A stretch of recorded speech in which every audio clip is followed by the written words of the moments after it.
하나님의 말씀은 마가복음 16장 1절부터 8절까지입니다. 마가복음 16장 1절.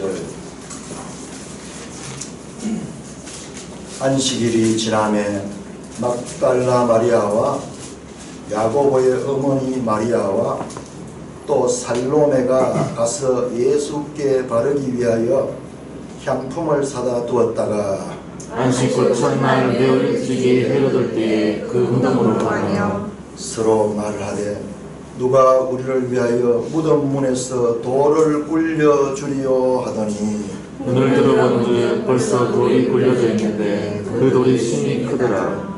무덤에 들어가서 흰옷을 입은 한 청년이 우편에 앉은 것을 보고 놀라매 청년이 이르되 놀라지 말라. 너희가 십자가에 못 박히신 나사렛 예수를 찾는구나.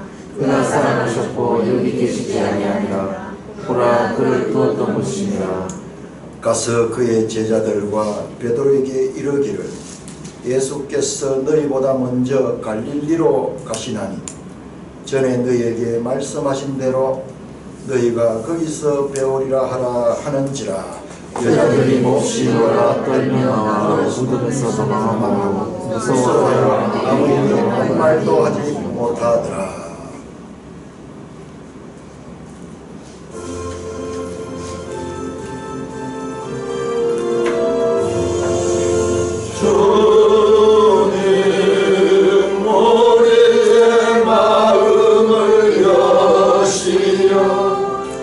말씀을 깨닫게 하옵소서.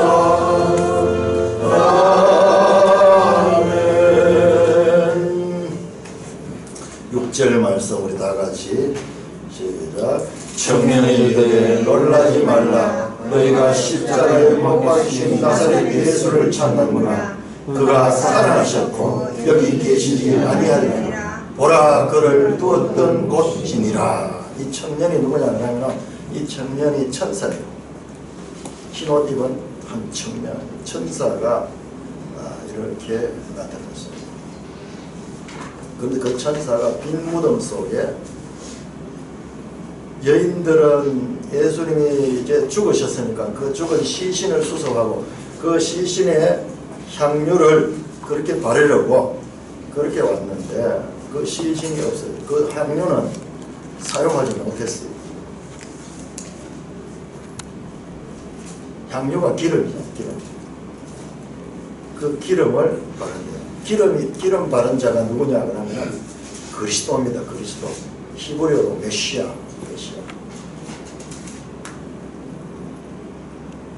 십자가에 죽으신 나사렛 예수, 나사렛 사람 예수. 그 예수는 살아나셨다, 부활하셨다. 그래서 여기 계시지 않다. 봐라. 그가 두었던 장소가 여기 있잖아. 그 장소에 지금 그가 없지 않느냐. 그는 살아나셨다. 세상 나라의 왕들은 다 죽어서 큰 무덤을 남깁니다.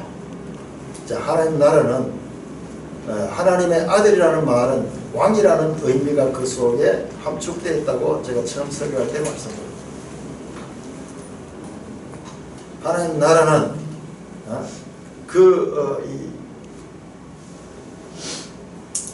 하나님의 통치를 가리킵니다. 장소 개념이 아니고 하나님의 통치다 그렇게 말씀했습니다. 세상 나라 왕들은요 일시적입니다. 다 죽습니다. 죽어서 좀 남달리 큰 무덤을 만듭니다. 저 유명한 애굽의 피라미드는 우리나라에도 경주에 가면 큰 왕릉들이나 장군총 이런 것들인데 그것들은 그 나라의 임금들이나 또는 영웅들의 무덤이죠.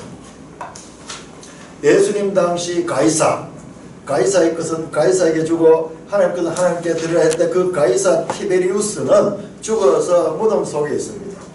그러나 예수님은 무덤이 없습니다. 빈 무덤. 세상의 모든 왕들이나 영웅들이나 종교적 지도자들은 다 무덤이 있지만은 예수 그리스도는 무덤이 없습니다. 죽음이 예수님을 가둘 수 없습니다. 주님은 부활의 첫 열매입니다. 첫 열매는 앞으로 그 나무에 어떤 모양으로 많은 열매가 달릴 것인가를 알게 하는 신호입니다. 사과나무에 사과 열매가 달리면요, 앞으로 그 나무에는 사과가 달리는 거예요. 사과나무에 복숭아가 안 달립니다. 포도가 안 달립니다. 그 첫 열매처럼, 첫 열매처럼 많은 열매가 열리게 될 것을 신호합니다. 예수 그리스도는 부활의 첫 열매고, 예수 그리스도를 믿고 믿음으로 살아가는 자는 그들도 죽어도 살겠고, 육신으로는 죽음을 당하지만 그러나 그들은 부활 생명으로 영원한 하나님 나라의 생명으로 살게 될 것입니다. 부활절이 되면 이제 부활절 설교합니다. 성탄절 되면 성탄절 설교하고, 또 뭐 이렇게 절기 맞춰 설교하다 보면 본문을 놓치기 쉽습니다. 자, 이 본문을 중심으로 제가 설교를 하다 보니까요, 정말 그동안 뭘 했는가 싶어요. 이렇게 해도 시간이 너무 부족해요. 이렇게 해도. 우리는 지난 43일 동안 마가복음을 집중적으로 공부했습니다. 저는 여러분들을 가르치기 위해 가지고 마가복음을 깊이 봤죠.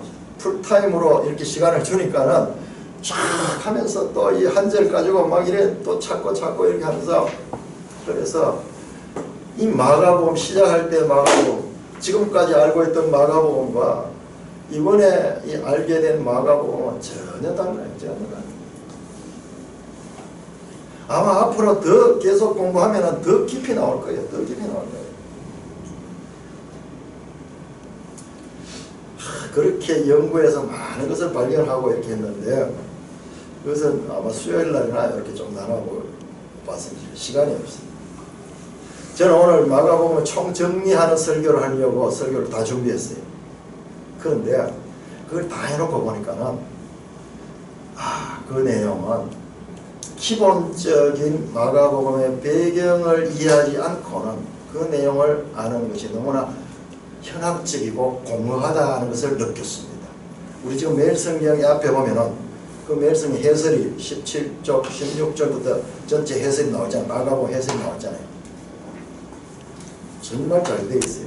정말 잘 되어 있어요. 그냥 읽어모르고 이 마가복음 깊이 공부했는 사람이 읽어보면은, 이야, 이게 참 정리를 잘했구나, 그것을 알게 되는데, 근데 그 내용도 좀 현학적이에요. 마가복음은 실제적인 것과 같은 배경이 있습니다. 그냥 기록한 문서가 아니고 특정한 시대의 특정한 형편과 처지에 놓여있는 그 대상들을 염두에 두고 기록했다는 말씀입니다. 자, 우리가 편지를 쓸 때는요, 편지를 쓸 때는 그 당사자가 있습니다. 또 이 복음서를 기록할 때도 그 입세기의 초대교회의 그 대상을 두고 그렇게 염두에 두고 기록한 책이 성경입니다. 그런데 그 1차 대상자의 형편과 상황을 무시해버리고 오늘날 우리에게 주는 걸 걷지만 읽게 되면은, 그것은 그래도 성경은 뜻은 있지만 부족한 이해가 될 수밖에 없습니다. 그래서 저는 준비한 설교를 따로 놓고 설교 내용을 바꿨습니다. 기본 마가복음의 배경에 대해서 새롭게 우리가 알아야 되겠다. 그래야만 마가복음이 제대로 이해할 수 있겠구나 하는 생각을 가지게 되어서 오늘은 마가복음의 배경을 살펴보도록 하겠습니다. 자, 저자는 마가입니다. 마가의 이름은요, 사도행전에 나오는데 요한 마가라, 그렇게 요한 마가. 요한이라는 말은 히브리식 이름이고 마가는 마르코, 이게 로마식 이름이에요. 그러니까는 마가가 살던 당시에 이 유대인들을 지배하던 나라가 로마입니다.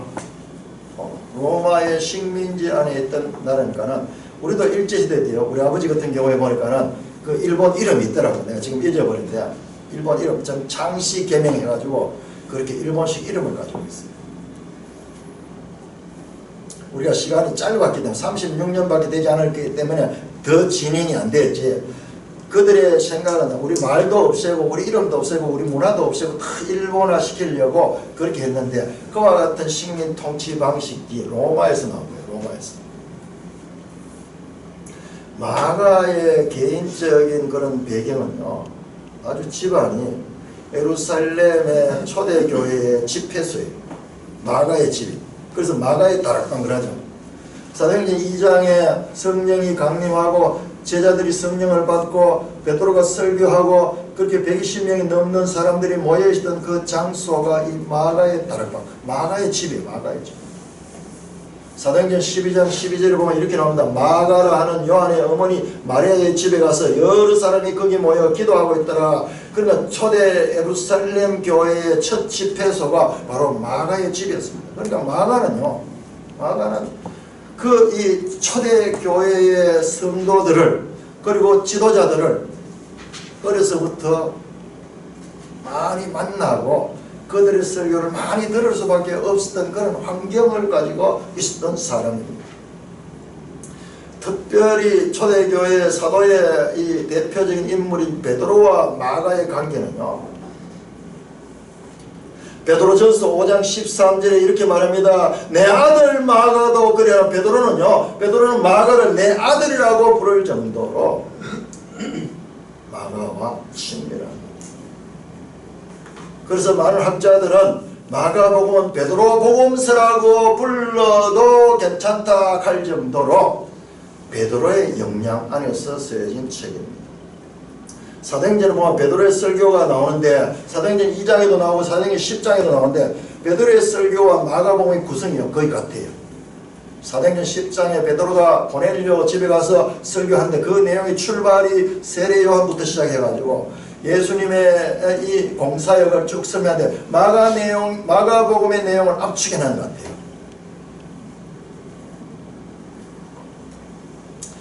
복음서 가운데서 베드로가 주님을 부인한 일을 마치 자기가 경험했듯이 자세하게 그렇게 전하고 있고 베드로의 비겁하고 부족한 모습, 도망가는 모습 마가복음에는 생생하게 기록되어 있는데 그게 왜 그렇게 생생할 수 있는가? 베드로가 자기 경험을 마가에게 기록하라고 했기 때문에 그런 거예요. 우리 여기에서 아주 놀라운 베드로라는 인물에 대한 생각을 합니다. 우리가 지금 마가복음서에 나오는 베드로는 정말 이 동문서답하고 그리고 덤벙대면서 그리고 자기의에 가득 찬 인물로 등장하고 있는데 여러분들 베드로 전후서를 읽어보세요. 베드로 전후 마가복음 안에는 그와 같은 모습으로 끝이 나지만요, 그들은 변화해서 바뀌었습니다. 그러니까 성경은 그냥 한 권만 가지고는 안 된다는 거예요. 마가복음은요, 그 뒤에 나오는 사도행전 또는 다른 복음서와 서로 연결되어서 그 내용이 이어지는 거예요. 마가가 기록했지만 원저자는 성령이고 누가가 기록했지만 원저자는 성령이고 사도행전도 누가가 기록했지만 원저자는 성령이기 때문에 성령께서 그 진행하여 나가는 그 말씀을 같이 소위 성경의 유기성 또는 구원계시의 발전성을 통해서 성경을 제대로 우리가 알 수 있습니다.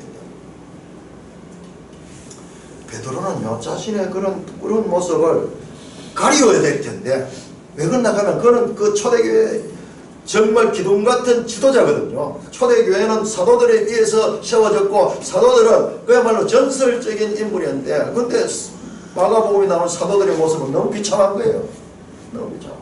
그런데 베드로는 마가를 통하여 그 장면을 생생하게 기록하라고, 오히려 더 확대해서 기록하라고, 다른 걸 쓰게 되면 그걸 빼도 될 텐데 아니 그 부분을 놓치지 말고 쓰라고 그렇게 부탁했을 것 같은 그런 추측을 우리가 하게 됩니다. 자, 그러면은 이 베드로뿐만 아니라 마가는 사도 바울과도 깊은 관계를 가지고 있습니다.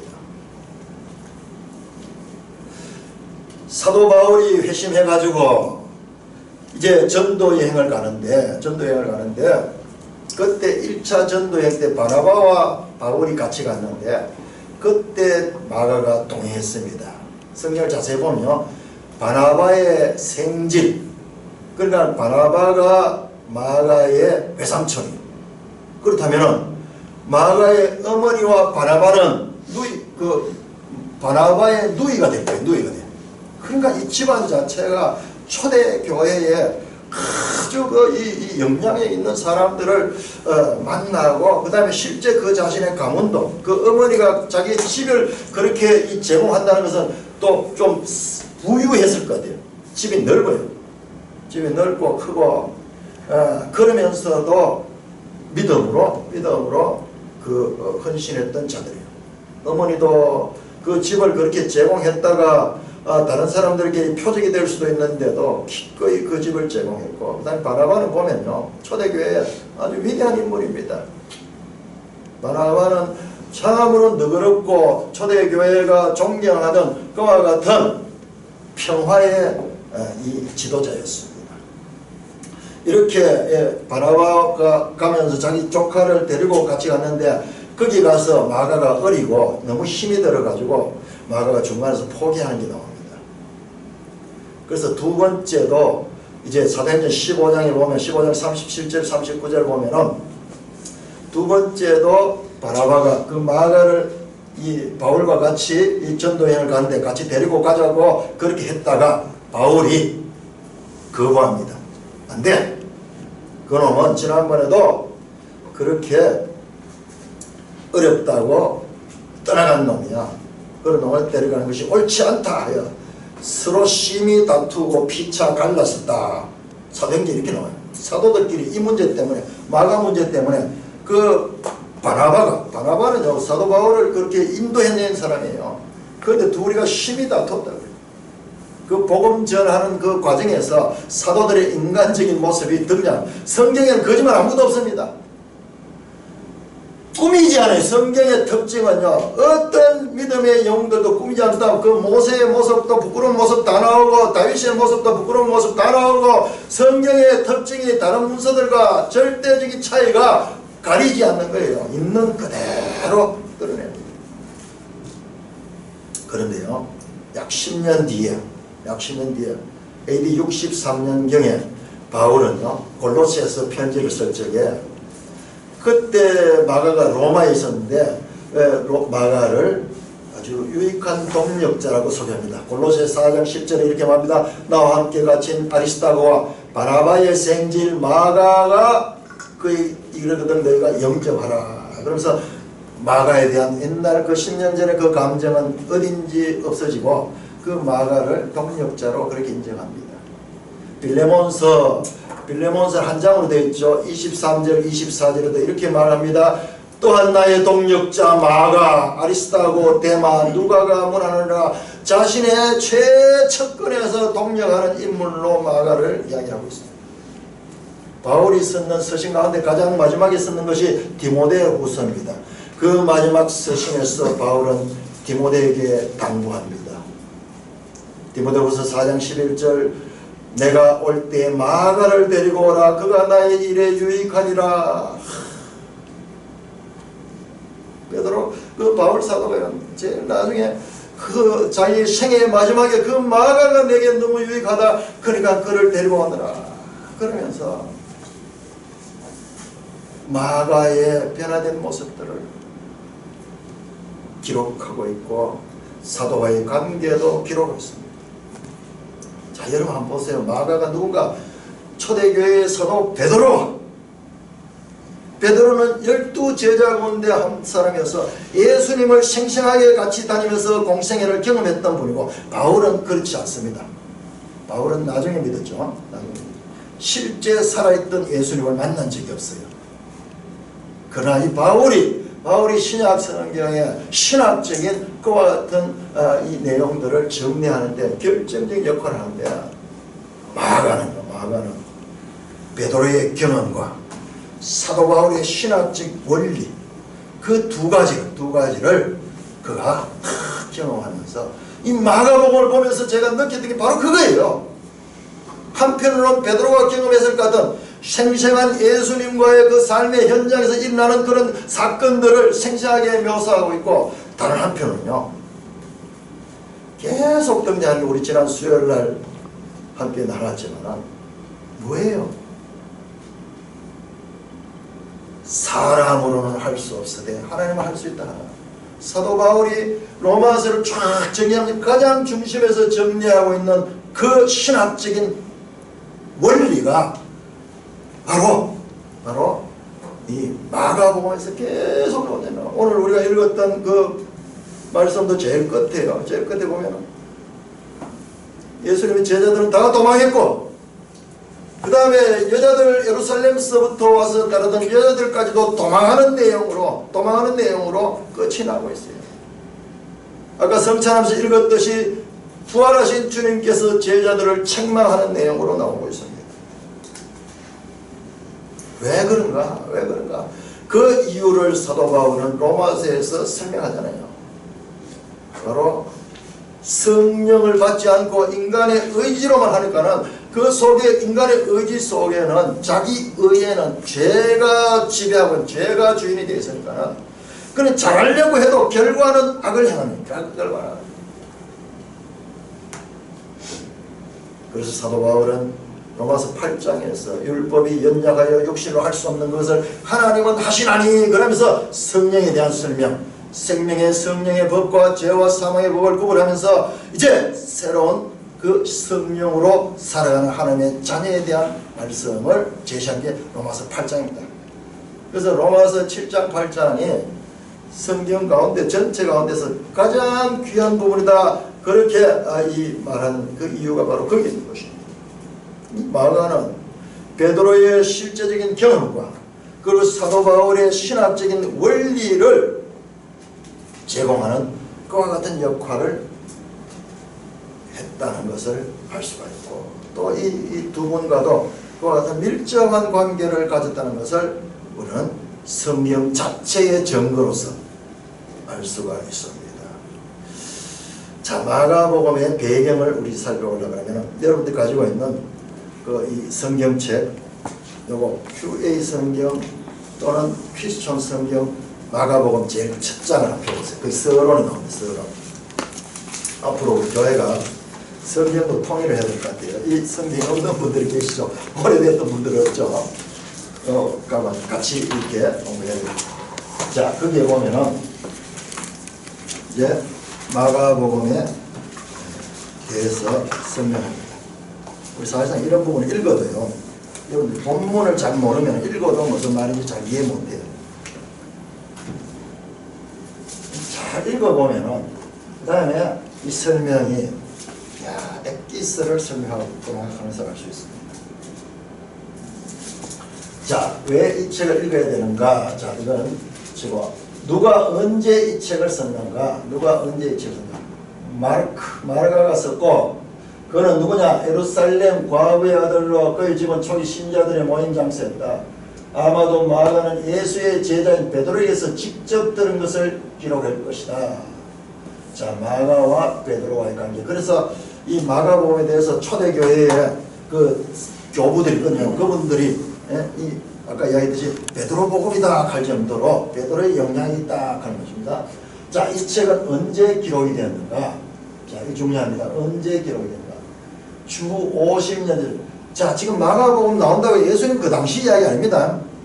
예수님 당시에 있었던 이야기를 수십 년이 지난 후에 이것을 정리해서 쓴 것이 복음서입니다. 그래서 서신서보다도요, 복음서가 더 나중에 쓰여졌습니다. 여러분들, 이제 우리가 성경에 대해서도 조금 이제 알아가야 되는데, 데살로니가 전후서가 제일 먼저 쓰여졌어요. 신약 성경. 그 다음에 이 마가복음, 마태복음 이런 건 대체로 한 60년대요. 일찍 보는 분들은 50년대 초로 보고요. 보통 경우는 주후 65년경. 그러니까는 제가 볼 때는 한 60년경이, 한 60년경. 여기 밑에 한번 볼까요? 여기 한번 볼까요? 자, 여기에 마가복음의 기록은 55년에서 65년경. 한 요 정도 시간적으로 잘 해놨죠. 책에 잘 정리가 되어 있어요. 우리 잘 활용만 하면, 이거만 활용해도.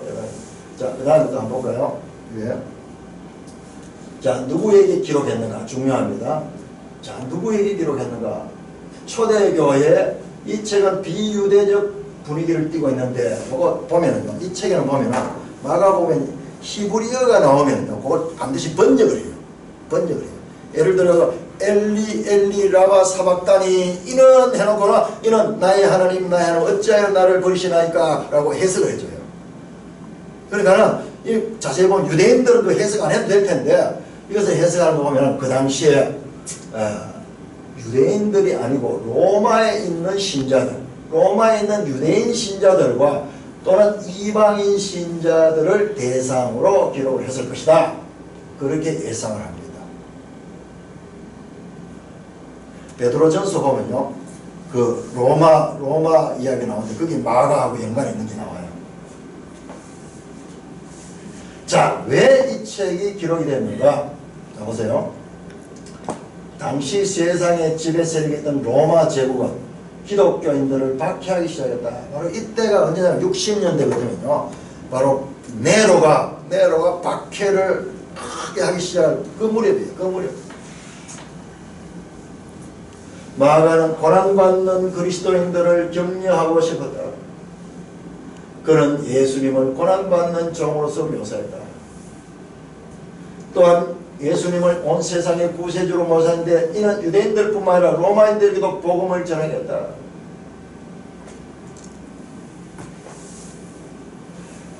그러니까 이 예수님의 고난에 관한 기록이 길게 나옵니다. 그러니까 11장 이후로부터 시간이 천천히 가요. 그래서 이 예수님이 돌아가신 그 내용은 자세하게 기록이 있는데, 이 유대 종교 지도자에 의해서 모함을 당하고 억울하게 죽음을 당하면서도 침묵하시며 죽어가시는 예수님의 모습을 자세히 보세요. 왜 그러느냐? 지금 보세요. 이 책을 읽게 될 로마에 있는 그리스도인들이 지금 박해를 받는 거예요. 지금부터 30년 전에 주님께서 이 땅에서 유대인들에 의해서 박해를 받고 그 다음에 로마 빌라도에 의해서 사형을 당했던 그와 똑같은 상황이 30년 후에 지금 교회 기독교인들에 의해서 지금 반복되고 있는 거예요. 마가복음을 볼 적에 우리 이걸 염두에 둬요. 이걸 빼뿌리고 오늘 마치 우리에게 주는 것이 이렇게 읽게 되니까는 이 말씀이 강조하는 그 의미를 우리가 제대로 이해하지 못하는 거예요.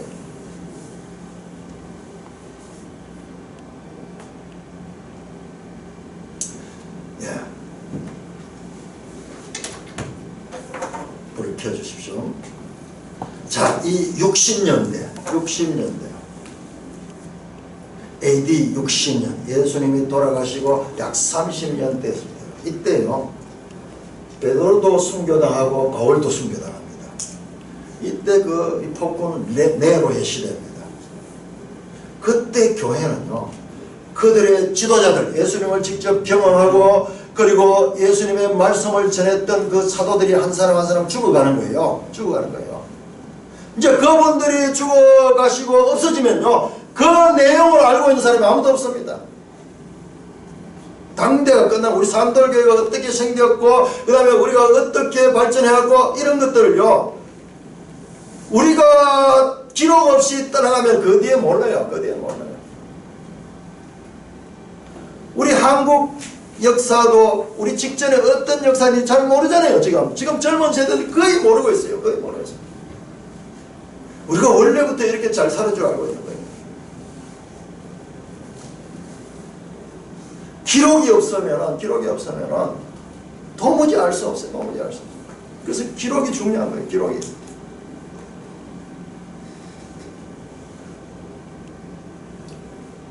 직접 예수님을 경험했던 그 목격자들이, 증인들이 돌아가시고 나면은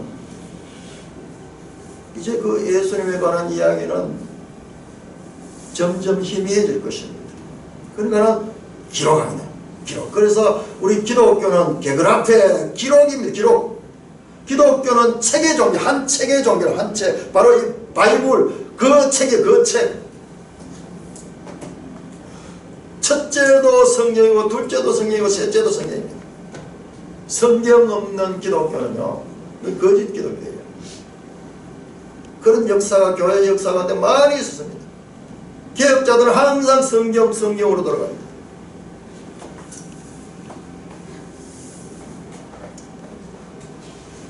마가는 교회를 가르치고 헬라 로마 세계에 복음을 선포하는 임무를 다하기 위해 베드로와 다른 사도들의 설교의 기록들을 수집하기 시작했습니다. 그러니까 예수님께서 그러잖아요. 땅끝까지 이르러 복음이 정의되라 그러잖아요. 그러니까 이것을 기록으로 남겨야 되겠다는 것을 절감했고, 64년 AD 64년에 로마에서 대화재가 납니다. 그 대재앙이 대재앙. 로마 도시 전체가 불타버립니다. 이 폭군 네로가 그렇게 했는데, 그러자 민중들이 반발하니까는 네로가요, 바로 기독교인들이 이 방화했다고 기독교인들에게 모든 죄를 뒤집어 씌워가지고, 여러분 오늘 우리가 지금 이 코로나 사태에 일어나니까는요, 책임 있는 정부에서는요 계속 이것을 희생양을 삼으려고 다른 데다 책임을 떠밀잖아요.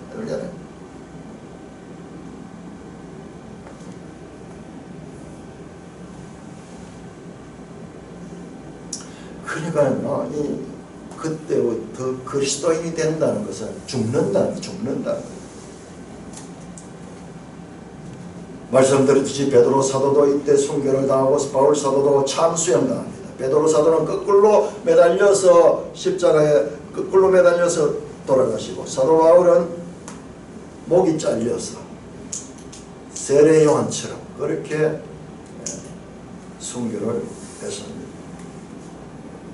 자, 남아있는 성도들은 이제 그와 같은 핍박이 자기들에게로 한 발자국 다가올 적에 공포감과 허탈감에 사로잡혔습니다.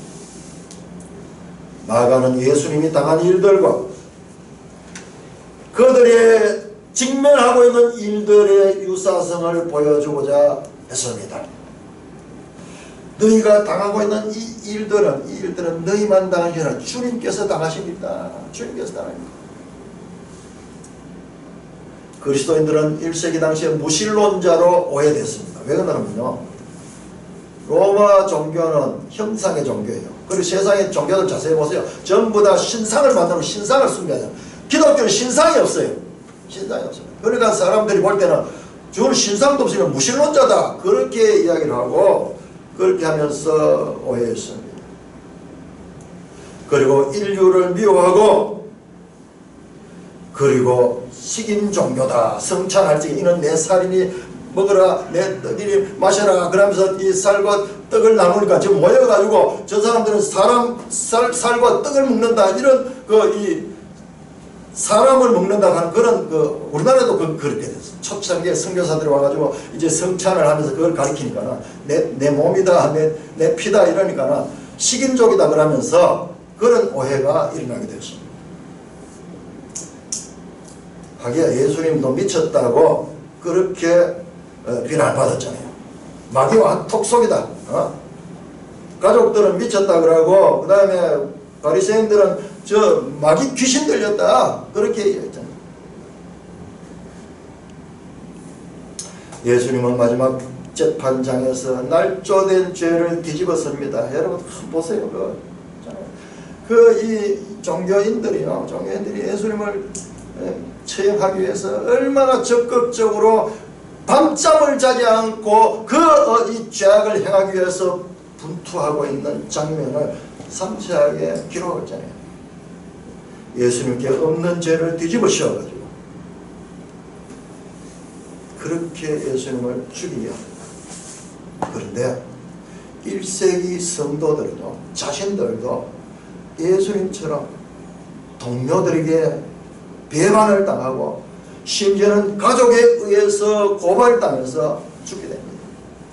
로마가 그리스도인들을 색출하기 위해서 숨겨주거나 그렇게 하는 자는 같이 죽인다고 그렇게 협박을 하고, 또는 그 그리스도인들이 있는 장소를 알려주거나 고발하는 자에게는 보상을 하겠다, 현상금처럼 그렇게 보상하겠다, 그와 같은 조건을 내걸거든요. 친구들이 고발하고 예수님이 유다에게 배반당했듯이 초대교회 성도들이 실제 친구들에게서 배반당하고 죽임을 당하기도 했습니다. 자, 우리 베드로전서 4장 한번 찾아봅시다. 베드로전서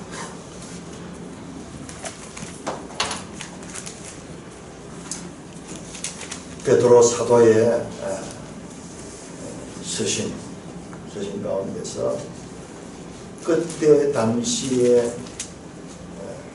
교회가 당했던 그와 같은 상황을 예상할 수 있는 내용이 나옵니다. 베드로전서 4장 12절에서 14절까지입니다. 제가 한번 읽어볼게요. 베드로전서 4장 12절입니다.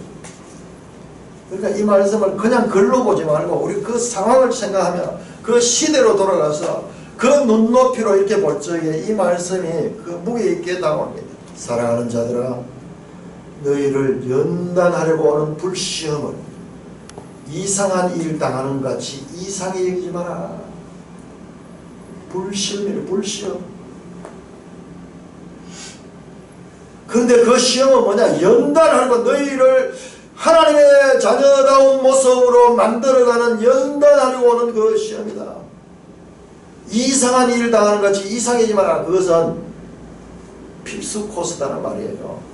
특별 코스가 아니고 그리스도인이라면 누구든지 당하게 되는 그와 같은 하나님의 자녀된 표시다는 그 말이에요. 그 이야기를 하죠. 13절에 오히려 너희가 그리스도의 고난에 참여하는 것으로 즐거워하라. 이는 그의 영광을 나타내실 때 너희로 즐거워하고 기뻐하게 하려니라. 어렵지? 그게 네가 하나님의 자녀가 됐다는 표시야. 네가 이제 그리스도의 교란에 참여한다는 건 네가 하나님의 백성이라는 표시야. 너에게는 하나님 나라가 예비되었다는 그와 같은 확실한 증거야. 그러므로 오히려 기뻐하라. 이는 그의 영광을 나타내실 때 너희로 즐거워하고 기뻐하라. 너희가 영원한 생명과 참으로 영원한 복락을 누릴 수 있다는 그와 같은 표시가 바로 너희가 이 땅에서 연단당하는 시험이다. 14절 같이 읽습니다. 시작. 너희가 그리스도의 이름으로 치욕을 당하면 복 있는 자로다. 영광의 영 곧 하나님의 영이 너희 위에 계시리로다. 그리스도의 이름 때문에 치욕을 당하는 자는 복 있는 자다. 주님의 가르침과 똑같죠. 심령이 가는 자는 복 있는 자다. 주님의 가르침을 베드로가 지금 교회에 그대로 가르치는 거예요. 너희가 참으로 복 있는 자다. 영광의 영 곧 하나님의 영이 너희 위에 계십니다. 그러므로 고난당할 적에 성령께서 너희와 함께 하시면 너희가 그 고난의 길도 이길 수 있다는 말씀입니다. 사람으로는 할 수 없지만 하나님은 하신다. 하나님 하신다. 하나님의 영이 너희와 함께 하신다. 이게 신앙의 비밀입니다. 뭐 이런 경험 없는 그리스도인은요, 그리스도인이 아닐 가능성이 농후합니다. 아니면 아직까지 때가 덜 되었던가. 예수님께서 제자들이 가르쳤습니다. 십자가를 짊어지는 일은 제자들의 필수적인 거다. 누구든지 나를 따르거든 자기를 부인하고 자기 십자가를 지고 나를 따를 것이다. 10장 38절에 이렇게 합니다. 누구든지 이 음란하고 죄 많은 세대에서 나와 내 말을 부끄러워하면 인자도 아버지 영광으로 거룩한 천사들과 함께 할 때 그 사람을 부끄러워하리라. 여러분들 삶의 현장에 가면 우리가 그리스도인이라는 가르침이 부끄러울 때가 있어요. 부끄러울 때. 왜? 이 말을 하면 딴 사람들이 손가락질하고 그렇게 놀림을 당하고 또는 행동에 제약을 당하게 되는 그와 같은 때가 현장에 놓일 때, 그때 뒤로 위축되어가지고 부끄러워하면 주님께서도 그 사람을 부끄러워할 거란 말이에요. 오히려 그런 기회에 오히려 당당하게 하나님의 자녀인 것을 드러내야 돼요. 그런데 마가복음의 제자들은 그렇지 못하죠. 저와 여러분들도요, 그렇지 못하는 이유가 있어요. 그 이유가 있습니다. 오히려 그런 기회가 올 적에 공중 앞에서 내가 그리스도인인 것을 당당히 드러낼 때 주님께서 기쁘게 보시고 그를 참으로 그 자녀로 기쁘게 인정할 것입니다.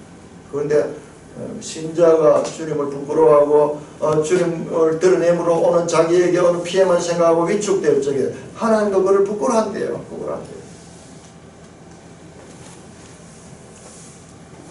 초대교회 성도들은 문자 그대로 예수님의 가르침 그대로 지금 핍박을 당하고 죽임을 당하고 있습니다. 그러나 마가는요, 그 핍박이 끝이 아니라 예수님께서 말씀하신 약속, 그 약속. 자, 우리 마가복음 10장 마가복음 10장.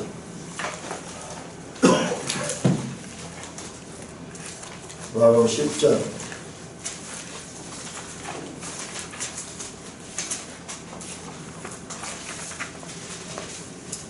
29절에서 30절. 시작. 예수께서 이르시되 내가 진실로 너희에게 이르노니 나와 복음을 위하여 집이나 형제나 자매나 어머니나 아버지나 자식을 전토를 벌인 자는 현세에 있어 집과 형제와 자매와 어머니와 자식과 전토를 백변하건대 박해를 겸하여 받고 내세의 영생을 받지 못할 자가 없느니라. 예수님 안에 세 가족. 자기 혈육의 가정으로부터는 버림을 당할지 모르지만 그리스도 안에서 교회를 통해서 새로운 가족의 편입이 되고, 그래서 더 많은 부모가 생기고 더 많은 형제 자매가 생기고, 아까 예전 베드로는 내 아들 마가라 그랬잖아요. 사도 바울은 내 아들 디모데라고 이야기합니다. 교회 안에 새로운 가족 관계가 형성이 됩니다. 그래서 더 많은 형제 자매들이 있고, 그리고 100배나 더 받는다. 교회는 큰 가정이에요. 큰 가정. 그러나 그 교회는 박해를 겸하여 받습니다. 박해를 겸하여 받은 자는 반드시 내세의 영생을 얻는다. 그런데 박해를 겸하여 안 받은 사람은 어떻게 될까요? 그 참 놀랐어요. 예수님이 이렇게 가르쳤어요. 뿐만 아니라 예수님은 이런 박해가 올 적에 그 견디지 못하는 그런 약한 믿음의 사람들을 염두에 두고 하신 주님의 말씀을 기록했습니다. 마가복음 4장 16절 17절에 이와 같이 돌밭에 뿌려졌다는 것은 이들을 가리키니 곧 말씀을 들을 때 즉시 기쁨으로 받으나 그 속에 뿌리가 없어 잠깐 견디다가 말씀으로 인하여 환난과 박해가 일어나는 그때 곧 넘어지는 자다.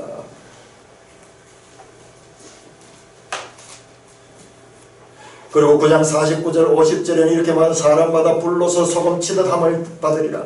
소금은 좋은 것이로되 만일 소금이 그 맛을 이루 무엇으로 이를 짜게 하리요 너희 속에 소금을 두고 쓰고 화목하게 하시니라. 교회가요, 불로서 소금치듯 사실 그와 같은 연단과 그와 같은 고난의 때가 있을 것을 미리 말씀하십니다. 마가는 예수님의 고난과 그리고 하나님께부터 예수님이 완전히 버림을 받았다는 것을 생생하게 기록합니다. 예수님께서 제9시에 마지막 우리 치면 오후 3시 이제 마지막 그 시간에 십자가에서 돌아가시면서 엘리 라마 사박다니 나의 하나님 어찌하여 나를 버리셨나이까. 예수님이 하나님으로부터 버림받았어요. 완전히 버림받았습니다. 버림받아 시험이 됐어요. 예수님이 버림받음으로 말미암아 우리가 구원함을 얻을 수 있기 때문에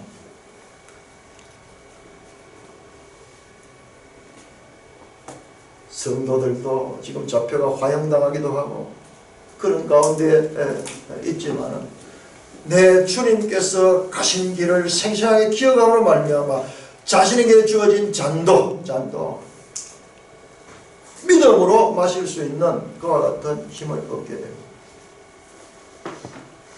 예수님은 박해받는 가운데서도 권세자들 앞에서 담대하게 자신을 고백했습니다. 대제사장이 묻되 네가 그리스도냐? 예수께서 이르시되 내가 그니라. 에고에임이라 그랬죠. 에고에임. 싫다. 나는 나다. 자, 이거는 이 번역을 하면은 내가 건이라 하는 말은 이걸 이 원어로 모르면은 이게 무슨 말인지 몰라요. 나는 스스로 있는 자다. 나는 존재자다. 에고 관계 나예요. 에임이는 M 있는이라요. 스스로 있는 자다. 저희가 하나님이라는 뜻이 하나님. 자존자다라는 뜻입니다. 빌라도가 물었습니다. 네가 유대인의 왕이냐? 침묵하고 있던 예수님. 딴 사람들 아무리 고발하고 그렇게도 침묵하고 있던 예수님이 유일하게 입대하는 게 바로 이 부분. 에고 에임이 내가 그니라. 그리고 빌라도가 네가 유대인의 왕이냐 그랬대. 네 말이 옳도다. 15장 2절. 위협과 그리고 공포 분위기 가운데서도 자신의 정체성을 분명히 밝히는 예수님을 기록함으로 말미암아 지금 초대교회에 네가 그리스도를 부인하라. 네가 그리스도를 저주해라. 그러면 내가 네가 그 안 믿는 자로 그렇게 인정해 주겠다. 그렇게 요구 많이 했습니다.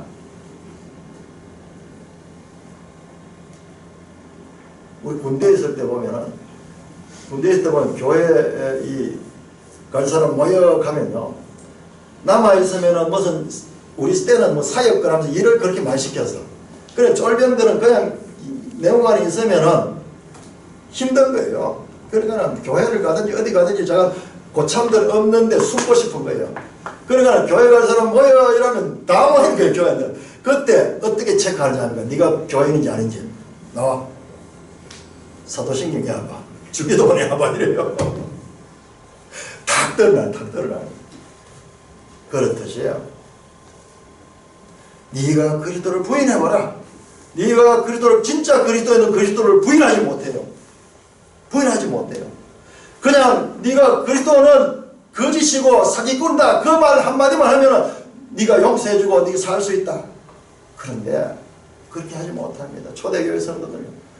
내 주님께서 평생 나에게 함께 하시고 나를 받아주셨는데 내가 어떻게 그걸 부인할 수 있느냐. 그렇게 하면서 부인하지 못했어. 자, 우리 지도책 271쪽. 이 배경을 모르고는 마가복음이 제대로 이해가 안 된 것 같아서 제가 다시 이제 처음으로 가는 참 271쪽 보면은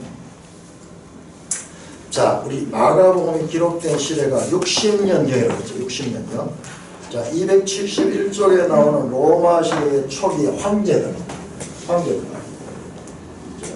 나오는데 바로 네로 때죠. 이때 이 네로 때 보세요. 이 네로 때에 그때 로마 황제는 율리우스 클라우디우스 사도행전에 나옵니다. 이 사람 54년 68년 바울이 3차 전도행 그때입니다. 바울이 투옥되고 그 다음에 바울과 베드로가 순교당하는 65년 또는 67년 이때입니다. 이때. 자, 그러니까 마가복음 이때예요. 자, 그 다음 보세요. 그 밑에 보세요. 자, 여기요. 자, 그 다음에 요 시대는 보세요. 요 1년 68년에서 69년 1년 동안에 지금 황제가 지금 4명이나 바뀝니다. 1년 동안. 어떤 사람은 한 달 동안 황제가 되고, 어떤 사람은 2달 되고, 어떤 사람은 계속 이 쿠데타가 일어나가지고 죽이고, 또 등극하고, 또 죽이고, 등극하고, 마지막에 베스파시아누스가 황제가 됩니다. 그 다음에 이 황제가 되잖아요. 이 베스파시아누스를 기억하세요. 자, 이때가 언제냐? 68년, 69년입니다. 네로가 죽고 난 다음에. 그러니까 지금 마가복음이 기록될 당시에 로마의 정정은 혼란하기 그지없는 거예요. 혼란한 거예요.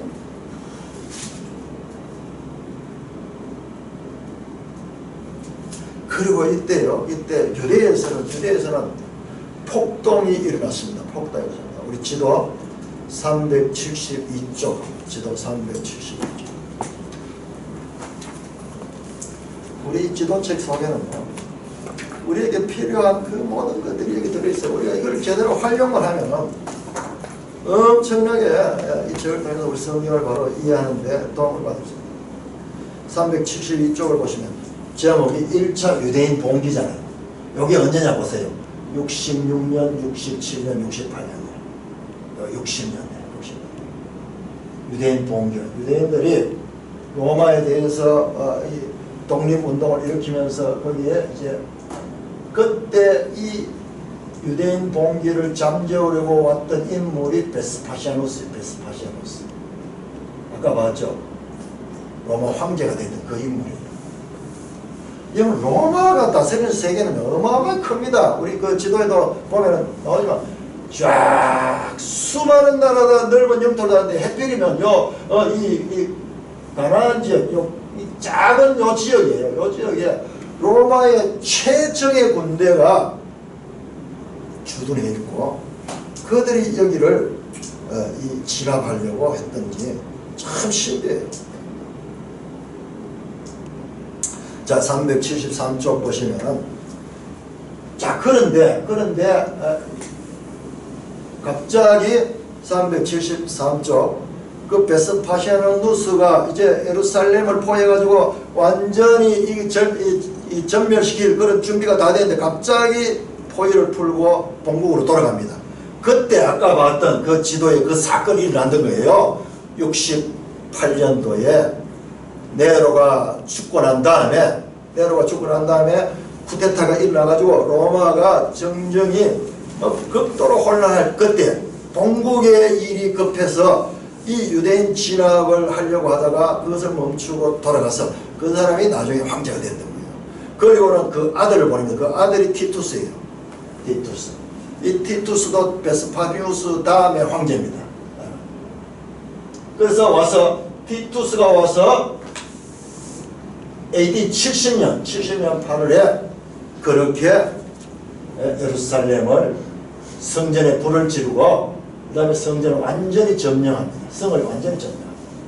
그러니까 70년 8월 28일에 예루살렘 성전이 완전히 무너집니다. 돌 하나도 돌 위에 남지 않고 무너지고 마가복음 13장에서 예수님께서 그걸 말씀하셨죠. 1절 2절에서 너희가 이 큰 건물을 보느냐 이 건물이 돌 하나도 돌 위에 남지 않고 다 무너지라 하신 그 말씀이 마가복음을 기록할 당시에는 그 말씀이 성취되지 않았을 수도 있어요. 왜냐하면 70년에 이 성이 완전히 파괴됩니다.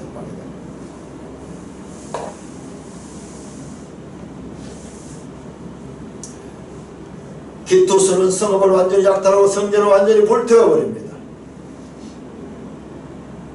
로마서는 언제 써졌냐? 로마서는 57년경 씁니다. 57년.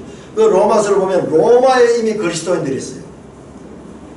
사도 바울이 이 전도를 쫙 가져. 그래서 이 복음이 쫙 퍼져 나가면서 저 로마까지, 로마의 교회에게 사도 바울이 편지 쓴 게 로마서죠. 로마서. 그게 57년. 그러나 로마의 기독교 공동체에서 마가는 그 속에서 지도자로서 활동하고 있습니다.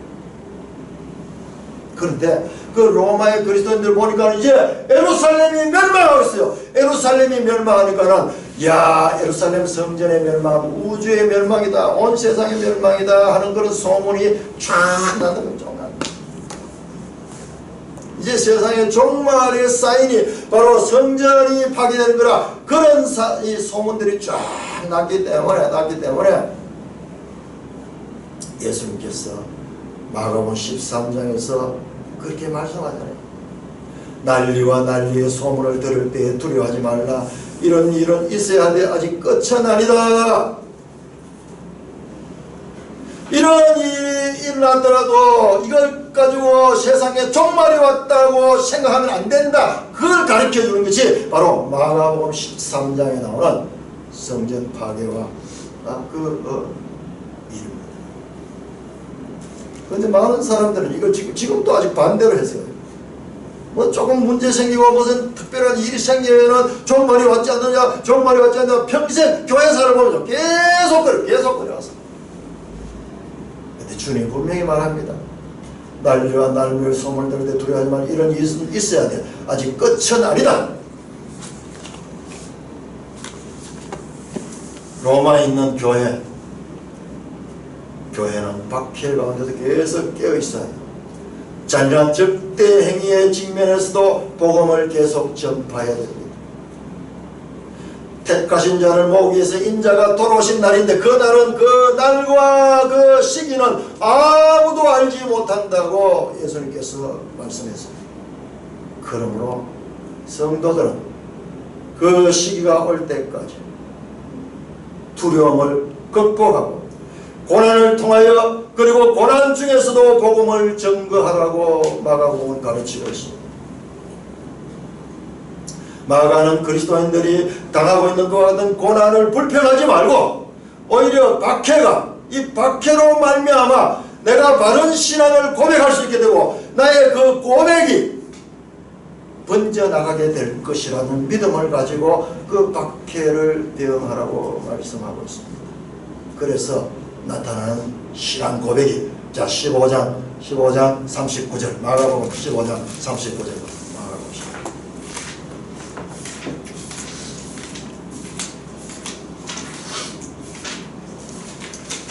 마가복음 15장 39절 아주 중요한 부분입니다. 같이 읽습니다. 시작. 예수를 향하여 섰던 백부장이 그렇게 숨지심을 보고 있는데 이 사람은 진실로 하나님의 아들이었다. 여러분 마가복음 시작하면서요 1장 11절에 예수님께서 세례를 받으시고 물에서 올라오실 때 하늘에서 음성이 있어서 이는 내 사랑하는 아들이요 기뻐하는 자다 하는 하나님부터 예수님이 하나님의 아들인 것이 인정받는 장면이 1장 11절에 나왔습니다. 근데 마가복음 지금 제일 마지막에 가면 로마의 군인 백부장 군인이 이런 진실로 하나님의 아들이라 하는 고백으로서 울리고 있습니다. 하나님의 그 음성이 이제 백부장을 통하여 메아리 치면서 마가복음 처음과 끝이 예수 그리스도는 하나님의 아들이심을 전가하고 있습니다. 그의 말을 자세히 보세요. 그냥 하나님의 아들이라는 것이 아니라 진실로 하나님의 아들이었다. 이 백부장은 지금까지 가이사 티베리우스를 하나님의 아들 왕으로 생각하고 그에게 충성 맹세하고 그를 숭배하는 자였는데 진실로 예수가 하나님의 아들이라고 할 때 가이사는 거짓이었다는 것을 깨달은 거예요.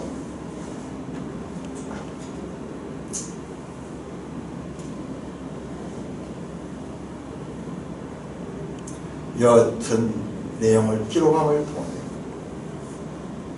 당시 핍박받는 로마 교회에게 다시 한번 신앙인의 정체성을 일깨우는 그와 같은 1차적인 목적이 마가복음에 있다는 것을 제가 발견하고요. 이걸 빼놓고 설교를 할 수가 없습니다. 자, 마가의 이야기는 우리와 상관없는 과거의 이야기입니까? 우리에게도요 앞으로 어떤 박해의 시대가 올지 알 수 없습니다. 여러분 착각하지 마십시오. 오늘 우리 한국 기독교는요 아무 박해도 없고 예수 믿고 복 받아가지고 이 세상에서 잘 먹고 잘 살면서 계속 형통하고 성공하는 성공과 번영의 복음이 누룩처럼 퍼져 있는데 그것은 거짓 기독교입니다. 교회 역사는요 피해 역사입니다. 한국 교회 역사도 예가 아닙니다. 일제시대 때 교회에 대한 박해가 얼마나 심했는지 모릅니다. 그때 우리 한국 교회는 순교자들이 나왔습니다. 많은 성도들이 투옥되고 그 가운데도 믿음을 지켰던 순교자들이 우리 한국교회는 우리 교회 역사 가운데 기초로 서 있습니다. 6.25 사별이 났을 때요 교회에 대한 박해가 얼마나 심했는지 아십니까? 저 북한 공산당들은 기독교인들은 무조건 처단하는 거예요. 목사라 그러면 제 1차로 죽습니다. 6.25 사별 때 많은 그리스도인들이 죽음을 당합니다. 여러분 일제의 박해만 나쁜 줄 아십니까? 동족에 대한 더 악랄한 동족의 박해와 동족의 악이 행행했습니다. 그런데 우리는 저 일제에 대해서는 잊지 않으면서도 우리 동족이 행한 그 악에 대해서는 애써 눈 감고 있지 않습니까? 여러분 저 북한 땅에 김일성이보다 더 악한 인간이 세상 인류 역사상 아마 둘째가라면 서러울 정도예요. 사람을 다 죽여버리고 나니까 조금이라도 생각하는 사람은 다 죽여버리니까 저 동포들이 지금 저렇게 로봇처럼 저렇게 이 속아서 이 김정은을 떠받들고 있지 않습니까? 얼마나 죽였으면 저렇게 됐을까요? 북한 땅에서는요, 이 김일성 정권이 들어오면서 처음에는 기독교를 포용했지만 나중에는 본색이 들으면서 기독교를 박해했습니다. 그래서요, 지금 이 남한 땅에는 북한에서 월남한 기독교인들이 이 남한 땅에 얼마나 많이 들어오는지 몰라요. 북한의 그리스도인들은 거의 대부분 월남에서 월남. 그 가운데 생각이 있고 장로고 목사고 지도자들이 대거 월남했습니다. 그래서 서울의 영락교회, 충현교회, 우리 대구에도 큰 교회들 보면 전부 북한 사람들이 와서 이 땅에 와서 많은 교회들이 다 북한에서 내려온 사람들이 거기서 세운 교회들이에요. 남한교회는 가만히 있다가요, 북한에서 그 교회가 와서 막 교회를 건축하고 그리고 막 그 신앙생활을 막 어려우니까 기도를 막 하고 이러니까 여기 같이 등 달아가지고 같이 뜨거워져.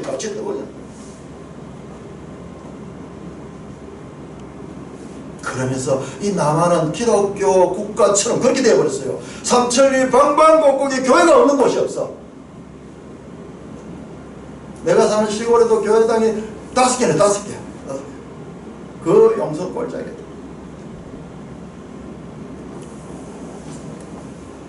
우리는요, 교회 역사상 일찍이 없었던 평화의 시기를 살았습니다.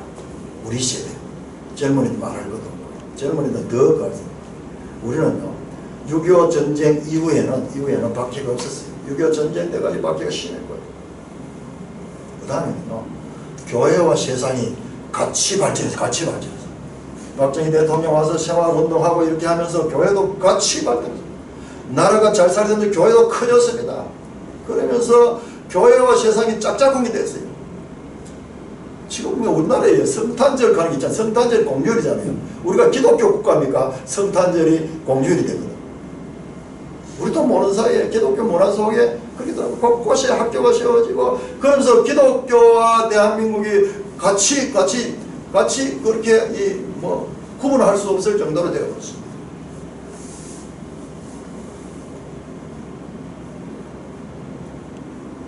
우리 세대에게 낯설게 여겨지는 기독교에 대한 혐오와 박해는 교회 역사에서 오히려 특이한 현상이에요. 70년, 지금 6.25 사변 이후 70년 특이한 시간을 가졌어요. 그러니까 우리는 이것밖에 못 봐서는 이게 정상인 줄 알았는데 이게 오히려 비정상이에요. 아까 베드로가 말했잖아. 너희 오는 시련을 그 같은 박해를 이상히 여기지 마라. 이상히 여길 것이 아니다. 당연한 거죠. 당연한. 앞으로 우리 한국에도 어떤 일이 일어날지 모릅니다. 그러나 우리는 성경을 통해서 마가복음을 통해서 그와 같은 박해받는 초대교회를 향한 주님의 교훈을 오늘 우리가 제대로 알고 있잖아요. 우리에게도 그런 기회가 올 때 기뻐하고 즐거워하면서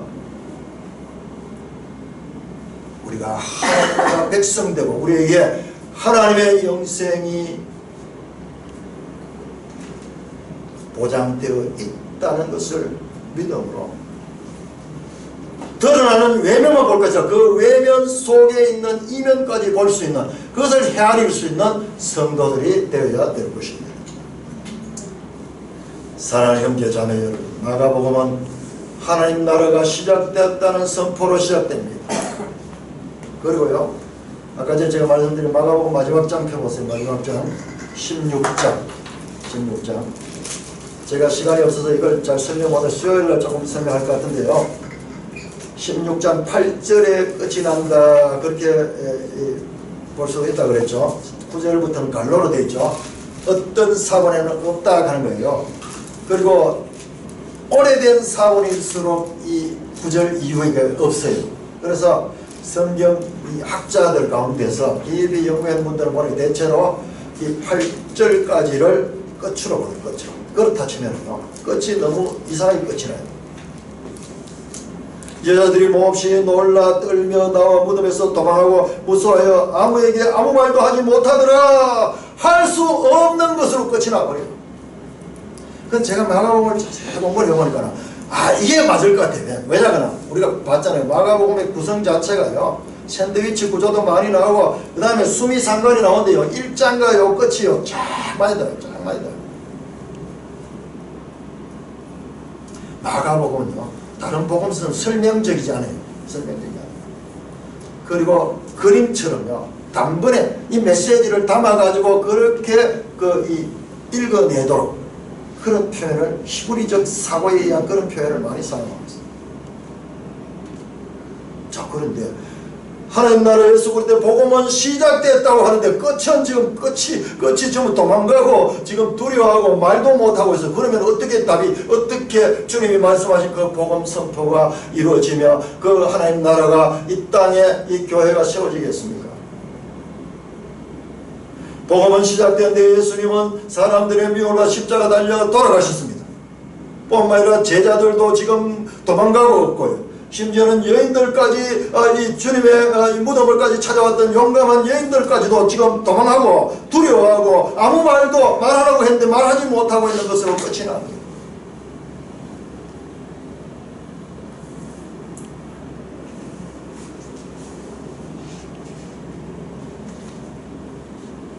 마가복음의 끝이 이렇다면 우리는 마가복음은 절망이에요. 그러니까 성경은 그렇게 보는 게 아니에요. 우리 지금까지 성경을 한 권의 책으로 잘 봤는데요, 아니에요. 마가복음은 시작의 책이에요. 시작의 책. 1장 1절의 제목이요, 예수 그리스도, 하나님의 아들 예수 그리스도 복음의 시작이라. 그러니까 끝까지 시작이에요. 끝까지. 이 전체가 시작이에요.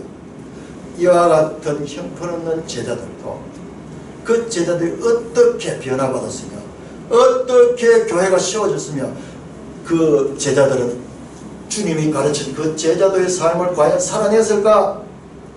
결론적으로 그렇습니다. 그런데 어떻게 그런 일이 가능할까? 어떻게 그런 일이 가능할까? 그러니까 성경을 자세히 살펴봐야 됩니다. 이제 이것을 어떻게 볼 수 있냐? 사도행전을 통해서 그 답이 나와요. 사도행전. 복음서 다음에는 사도행전. 복음서는 복음서의 역할로 끝이 나고, 이제 그 복음서 저자가 마가가 달려서 바톤을 전해주면 이제 사도행전 저자에게 전해줬습니다. 이제 사도행전 저자는 그 말씀을 이어갑니다. 성경을 우리가 이렇게 읽어야 돼요. 끝이 너무 이상해요. 그렇지, 마가복음은 끝났지만 하나님의 구속의 역사는 이어져. 어떻게? 사도행전을 통해서 이어집니다. 다음 주부터 우리가 공부해야 될 포로기 선지자 에스겔은요, 구약의 이스라엘 역사의 무력함을 어떻게 해결하는가를 가르쳐주고 있습니다. 자, 에스겔 포로기죠. 포로 때 어땠습니까? 이스라엘 역사가 거창히 시작했지만 망했잖아요. 망하니까 포로 됐잖아요. 그때 하나님께서 그 포로된 선지자들에게 이와 같은 할 수 없는 유대인들이 어떻게 할 수 있는가를 답을 가르친 게 에스겔. 그걸 우리 관심을 가지고 찾아야 돼요.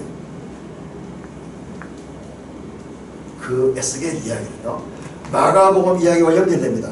이렇게 형편없는 제자들이 과연 어떻게 그 주님의 뜻을 이루어가며 주님과 똑같은 길을 갈 수 있었던가, 우리가 내가 찾아봐야 돼요. 내가 성경 읽을 적에 처음에는 그냥 읽지만은 자꾸 두 번, 세 번 읽으면서 이제 의문을 가지고 어떻게 이 사건이 연결되는가.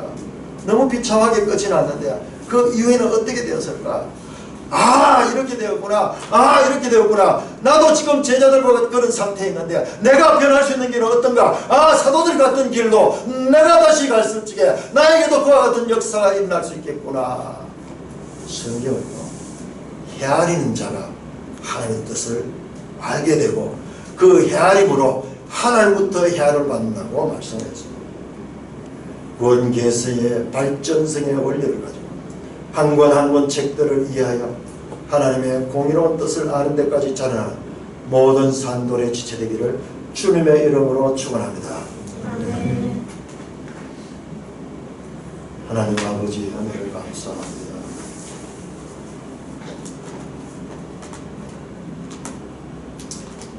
마가복음에 나타난 사도들과 또 전투한 신자들의 모습을 보았을 적에 참으로 절망할 수밖에 없고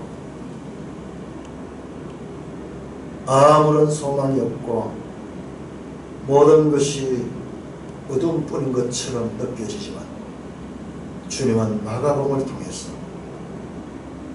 인간이 누구이며 인간의 한계가 어떠하며 그 인간의 한계를 극복할 수 있는 길을 무엇인가를 가르쳐 주시기 위하여 마가복음에서는 침묵하고 계시는 것을 보게 하심을 감사를 드립니다.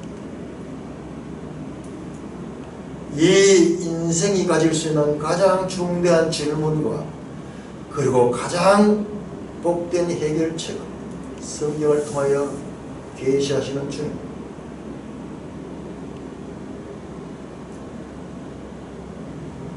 제자들의 비참함이 어떻게 영광으로 바뀌는지 잘 말씀을 통해서 깨닫고 우리도 과거와 같은 상황은 지난 날로 족하게 하시고 새로운 생명의 삶을 힘있게 살아갈 수 있도록 지도하여 주옵소서. 예수님 이름으로 감사하며 기도드리옵나이다. 아멘.